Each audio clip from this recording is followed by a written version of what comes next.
Hi, this is Eduardo Encina here with my buddy cop Rick Stroud. We're the Bucs beat writers for the Tampa Bay Times and TampaBay.com. And Rick, we're here at around 11:39 at night. The first round of the NFL draft is still wrapping up, and long night. But the Bucs got one of their men. One of these four offensive tackles that they had on their board, Tristan Wirfs, the tackle from Iowa.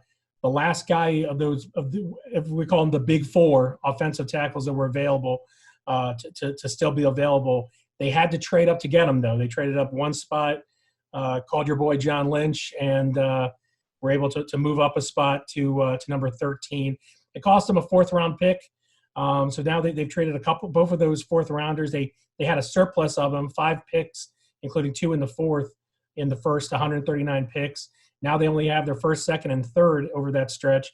So, they traded some assets. I mean, obviously they traded one of the fourth rounders away for Rob Gronkowski earlier in the week. So they're using those as assets, which kind of goes to show what we know all along, is that this team is in the win now mode, obviously, and they're trying to win right now, and they're using these draft picks as assets, even to move up one singular spot to get a guy like Tristan Wirfs.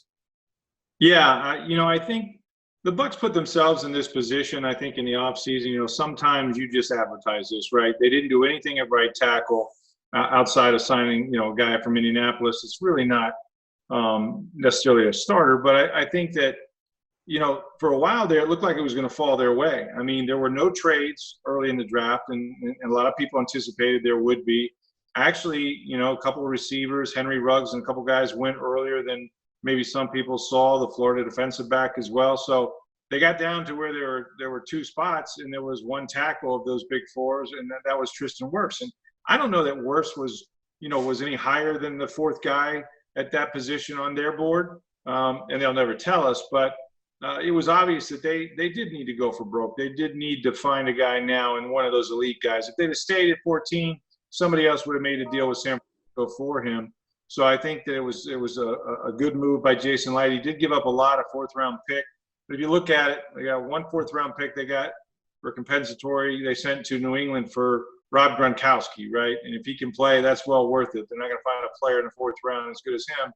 And then, they used that and their first-rounder to get Wirfs, which they absolutely needed. So we'll see if they can do some things and move around in the second round or the third and pick up some extra draft picks. But I think that, this was a must night for Jason Licht to find a way.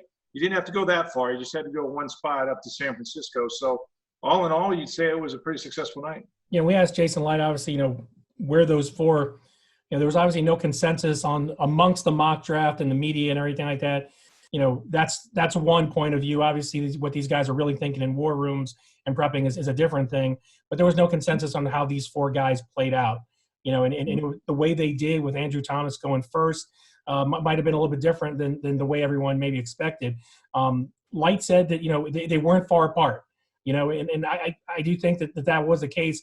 Now, where Wirfs was on that board, who knows?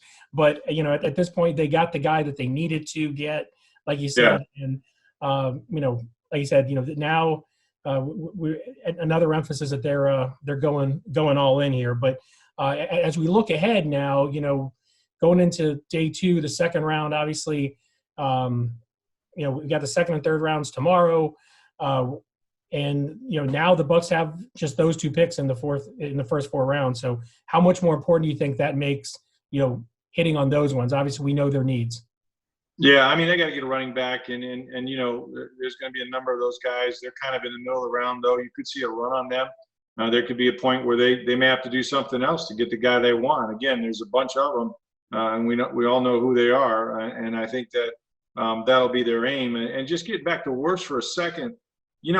He's a guy that came out of Iowa that's a pro-style offense. So in many ways, he'll be a quicker study than some. You wrote a story about how it's hard to develop these guys, and it is, especially with no off season. But from schematic-wise, he can do it, and he's a freakish athletic guy. I mean, if you see that he ran a 4.85 or something like that, at 320 pounds, he's not the biggest guy, 6'3". You see a lot of tackles taller than that with more reach and arms.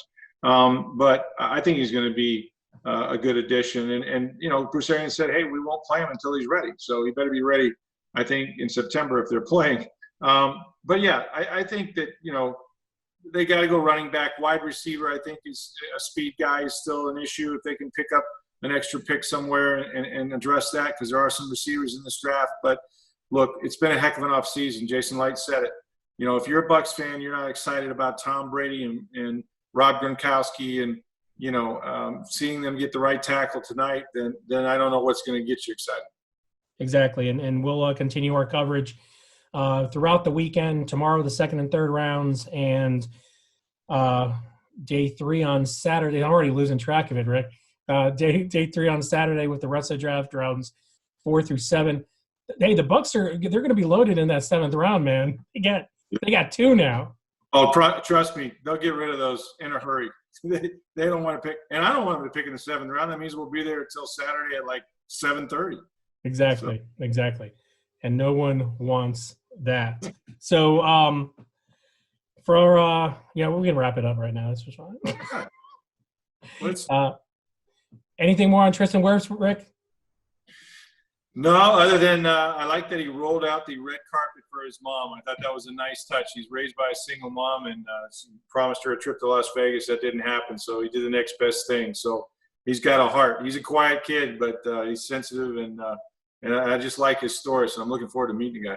Yeah, a lot of these guys, you know, we saw in the first round, you know, they weren't able to show everything that they were because of, you know, a lot of the social distancing and everything like that. But I think you got to see a glimpse of that today, and Tristan Wirfs was a really good example of it.